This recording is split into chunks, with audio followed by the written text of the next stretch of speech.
বিশেষ করে চাঁপাইনবাবগঞ্জের সাবেক, আমি এমপি বলি না, কারণ এই 3 বছরে যারা এমপি, 3 বারে যারা এমপি হয়েছে এরা এমপি না, এরা চোর।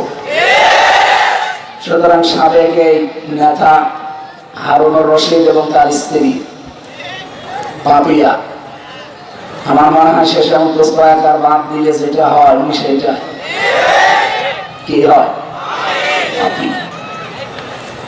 এরপরে কিশোরগঞ্জের যারা ফজলুর রহমান, আমি নাম নিলাম না পরবর্তীতে।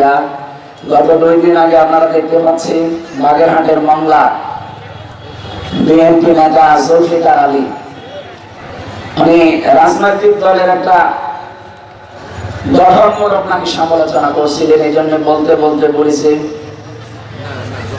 যে কোরআনে কারিম ভাওতাবাজি, তার মানে এটা বোঝাতে চেয়েছিলেন যে কোরআন, জামাত ইসলাম, শিবির এরা কোরআনের কথা বলে, এরা ভাওতাবাজি করে, এদের এই ভাওতাবাজি বন্ধ করা দরকার। কোরআন দিয়ে যারা কথা বলেন, নবীজি বলেন মান ক্বালা বিহি সাদাকা, এরা সত্য কথা বলে।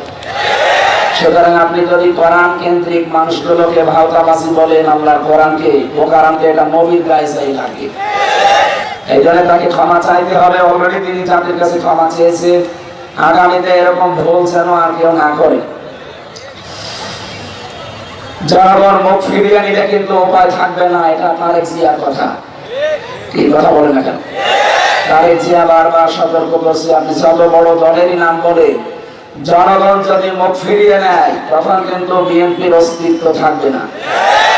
বলে গেলে চলবে না। ইমরান খান পাকিস্তানের,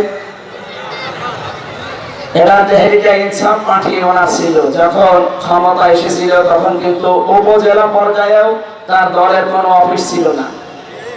উপজেলা পর্যায়ে এমন এমন জায়গা আছে সেখানে তার দলীয় কোনো অফিস ছিল না, কিন্তু পাকিস্তানের বড় দলগুলো তার কাছে পরাস্ত হয়েছিল। সুতরাং সাধু সাবধান।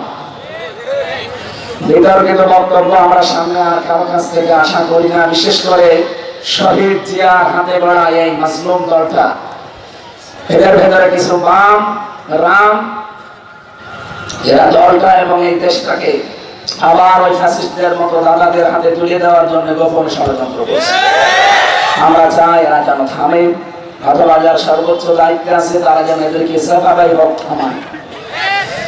আমরা আমাদের যারা উপরে আছে তাদের কথা যেভাবে অক্ষরে অক্ষরে মেনে চলি, যদি কোরআন হাদিস সমর্থিত হয়।